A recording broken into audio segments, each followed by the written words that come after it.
Hi, how's everybody doing today? This is Sean Sweeney, and I'm here with a special video. And this special video is dedicated to Mr. Don Newcomb. We lost Mr. Newcomb last year, February, I think it was February 19th of 2019. Mr. Newcomb passed away at the age of 92. He played for the Brooklyn Dodgers and was part of the Negro League back in the day when segregation was really bad, and that's when equality was not even heard of, nor was the ability for people of different color to play in leagues. And when they did play in leagues, it was a horrible experience for them. So compared to what this fellow went through and what people are going through of nowadays times is not even close. It's night and day. To give you an idea about this fella, he signed with the Dodgers when he was 23 years old. He played 2 years in the Negro Leagues, and that could have been years he could have spent in the major leagues. And then when he started, his first 3 seasons he started, he helped them win the pennant. The Dodgers won the pennant. He had an ERA. His first season, he went 56-28, and had an ERA of 3.39, which back in those days is amazing because you got to look at how many good hitters there were.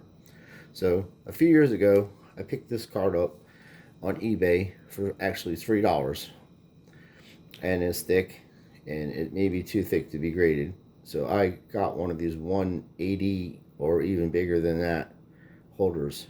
And I know about Don Newcomb because I read about it. Because I read a lot of different books, and most of the books I read are philosophy and things about history, things about race, and because I've come from a diverse background.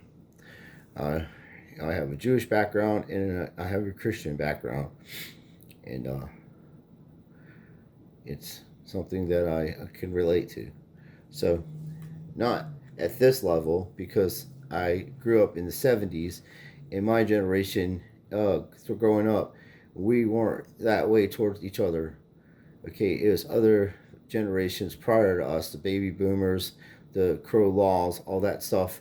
And then with what the point I'm making is pro sports back in the day actually made a difference to bring attention to racism and discrimination. This man is discriminated against. He's not even in the Hall of Fame. He served 2 years in the military from 1952 to 54, and came out of the military and still played baseball and had I think his record was 149-90. So the 2 years that he didn't spend playing baseball, defending our country in war, and being discriminated against for playing in the Negro League, not letting him play at the age of 19 or 20 like guys are doing now, this man would have probably 300 wins and 100 losses, 150 losses, who knows. The Dodgers were very good back then. They had a lot of talent, and he decided to sacrifice his career as a baseball player to pursue our freedoms. Okay, and people that don't like the military, you can get both sides of the coin. I personally grew up in a military type family, and I don't know that I come from a generation. Our generation is was the first generation that had the most divorces, and our generation in the 70s growing up to now, most of us grew up in an alcoholic generation, and that's where the problem lies right now, and that's why there's so much anger in the world, because people hold on to that stuff because that's how they were brought up, and it has nothing to do with class or money or anything. It's just something to do with doing the right thing, and Jesus and God talks about this all the time, about being charitable. Being charitable doesn't mean just giving someone some food when they're hungry. It means accepting people for who they are and not looking at the color of their skin or where they're from or any of that stuff. And like Martin Luther King said, you have to judge a person by their character. Many of people have said that besides him, but The way he could articulate his thoughts through verbal speeches was amazing. I am very good at articulating my thoughts in writing form, and that's why I write. So I started to get back into writing because of what's going on, and I do enjoy writing, and I am going to be writing about a sports network and all my friends on here, and explaining to the world what we're trying to do to preserve history and cards, and not just sell Mike Trouts for $500 or sell Patrick Mahomes for $7,000 cards or whatever. And even Derek Jeter has history. He is the first Black American, African American to own a Major League Baseball team. He's part owner. So these are big strides being taken in because of our generation and these younger people that are coming along that don't buy into this stuff that's going on. This dude, Mr. Newcomb, should be in the Hall of Fame. There's no doubt about it. And if anybody should be outraged, they should be outraged that this guy sacrificed his life and ended up turning into alcohol at the end of his life, and then found God, and then stopped doing alcohol. But he never drank when he was playing baseball. It was only after. And being in war, I've been around my family members that have been in some real shit and have seen some real shit, and they drink, and I've heard the stories, and they've cried on my shoulder, and I totally sympathize with what's going on. And it's very easy to drink alcohol to escape your demons, so to speak. But if the problem is this: if people do not stand together, we will just end up hanging separately. In a sense, you're going to just not. It's metaphorically and physically too, but metaphorically I'm speaking in this part. Let's take this stand, for instance. You see the stand? The stand's awesome. It holds this card. It has a brace on the bottom of it to hold the card. It has this brace here, and that brace here, and that brace there. If you take that pin out of here, you'll just have 3 separate pieces here and 1 piece here, and none of it will be any good because you won't be able to hold the card up. And that's how it is in America. Our government isn't a government for corporations or oligarchies. It's for us as people, and societies are us for people. If we take the pin out of the society and start segregation again and start bad things like that again, this will just be pieces of wood that are separately placed, and it will have no use. It will have no purpose. The original purpose of this was to hold this card, or hold a canvas. Actually, I buy them at Walmart and get them for my cards. But without this pin, this is worthless. And without us as a society coming together and treating people differently because of the color of their skin, and having segregation in Negro leagues and other leagues like that, that is not right. And it's not right for professional sporting organizations to have a certain race or any race monopolize that industry and speak ignorant stuff that have no idea what they're talking about. This is a person who should be interviewed when he was alive. This is a person who will be telling you. Same with Jackie Robinson. Obviously, Jackie Robinson had different demeanor, but this dude went through more crap probably than Jackie Robinson could ever imagine. Being in the military, I know things like that, and wasn't like that when I was growing up, but when back in these days, it was like that. Okay, people are treated differently. My uncle told me stories. He was a higher ranking officer, and he had to sort people out about that kind of stuff. He wouldn't tolerate it. He was on a vessel. He was in this stuff with this fella.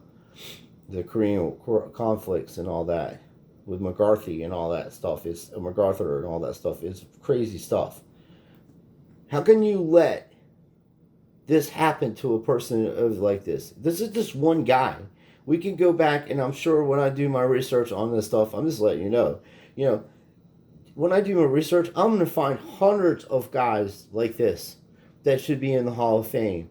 that's been monopolized by writers, prominently white rich writers that are in bed with the owners of these companies, and then the shit that they used to talk about, uh, about the players of different color, it would be they would be lynched now, on media.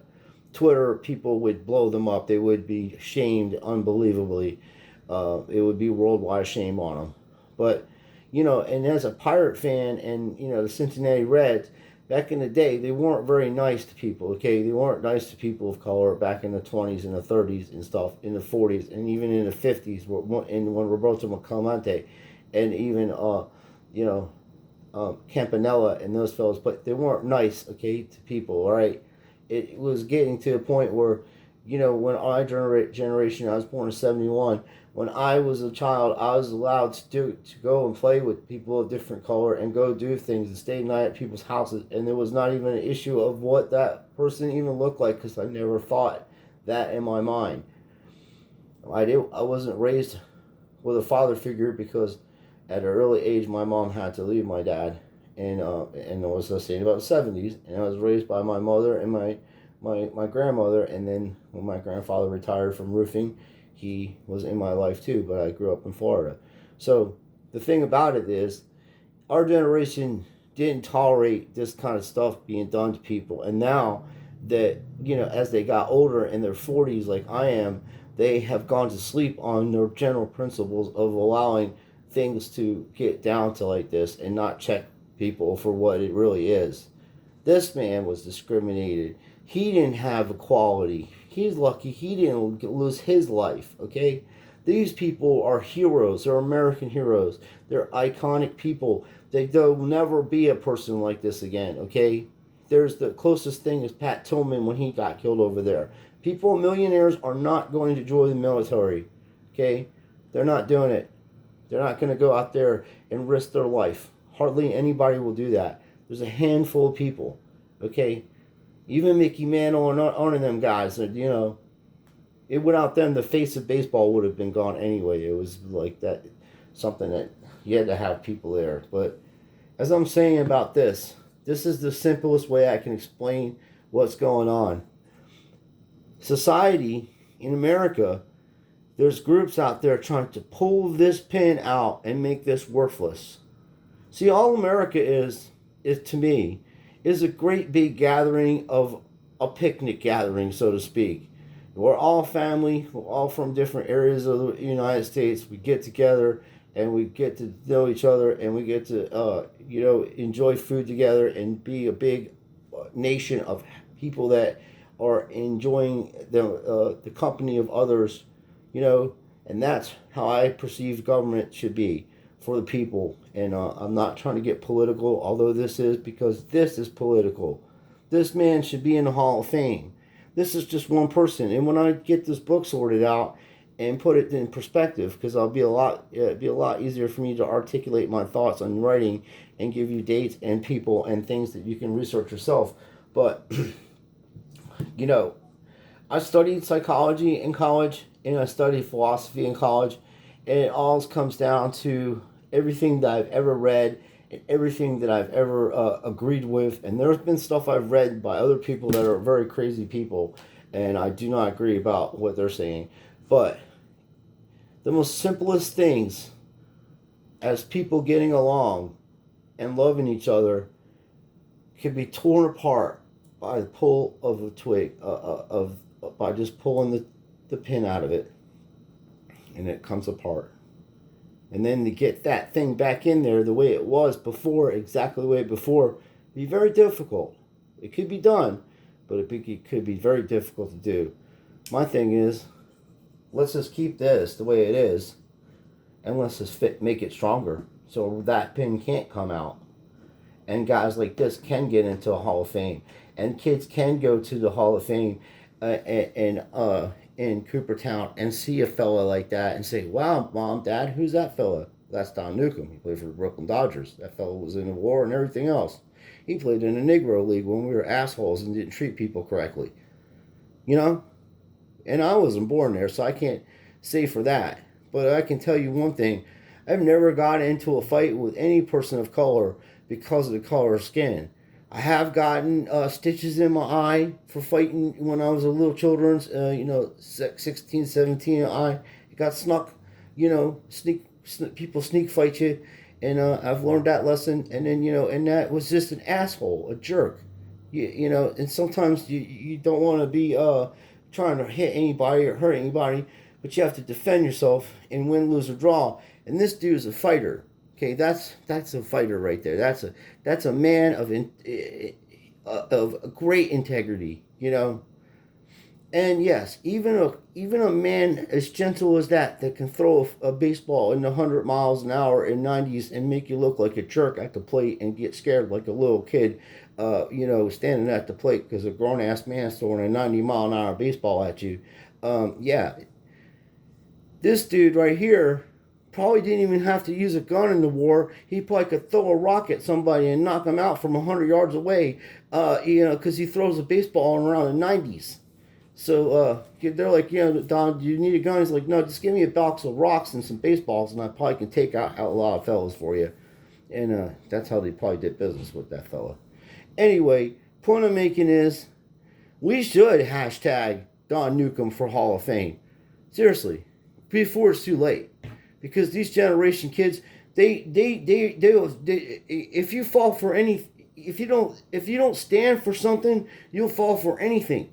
And that is what's going on. Because nobody reads any books no more. No one finds anything about history. Nobody gets the facts from both sides anymore. It's all assumptions. It's all presumptions. It's all hate. It's all anger. It's all ugly. Love, charity. That's what it is. Charity. God, when Jesus talks about charity, he's not talking about, yes, you want to give somebody a loaf of bread, and he said even give your enemy a drink when they're thirsty.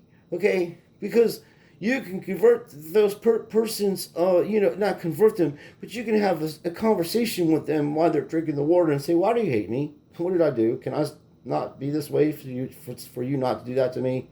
You know what I mean? Dialogue. If you or any of us allow these people or whoever's going on to take that pin out of this stand, which represents all of us, we'll all be divided. We will all be conquered, and we will all, metaphorically or physically, be hanging from separate trees. And guys like this that fought for our freedoms will have died in vain. Which this is a badass card too, by the way. I just wanted to tell you about that too. And Ashley likes the Dodgers, and I'm educating her about the Brooklyn Dodgers, which was BFST also before Sean's time, because I was born in 71. But I did get to see, highlights, and my grandpa knew these fellas. He knew about them. He'd talk about them, stuff. So I hope you enjoyed this video. Maybe we can do some more documentaries about players and maybe talk about things that are going on without hatred. I don't want to hear a bunch of hate comments. I don't care what side's doing what side. All I'm telling you is it's delusional. People and things do not upset us, but rather we upset ourselves by believing they can upset us. Okay? Once you put a mindset into a argument or a pugnacious discussion, and you already have that mindset that you're right, you already lost. Because you're not going to learn nothing. You've already put that sense in your mind. And there's a lot of shadowing going on. People are projecting their, informities or abnormalities on other people because they themselves cannot address the fact that they're who they are. Once you find out who you are, you're going to be okay. But this fella found out who he was a long time ago, and is a great example of American patriotism and a great example of overcoming unsurmountable odds. So please like and subscribe to our channel, and when I get my equipment done, we'll be able to sit here and you'll be able to see me, and we'll be able to talk, and we'll be able to exchange ideas and get ideas on baseball and basketball and football and things of that nature. And I'm going to try to get cases. I'm going to look into that, see if I can get a sponsorship by Pentium or something, or maybe not a sponsorship, but do business with them correctly. That way I can at least sell the cards to you for the same price Walmart's selling them for, But you know, depending where you live in America, you know that's what the shipping is. And I do use you know, cheaper shipping. It's through the post office, but it's Bitney, something Bitney. Ashley knows about it. I don't know about it, but also eBay. So everything is tracking. Everything will have that, so you'll know your items sorted out, and then you know, because I've been sending, you know, I've sold a lot of expensive stuff, and things have gone to places, and I have no problem with anybody, and that's how I do business. So I just wanted to say thank you for watching this video, and take what I'm saying, you know, and go out and read books. Read some Aldous Huxley.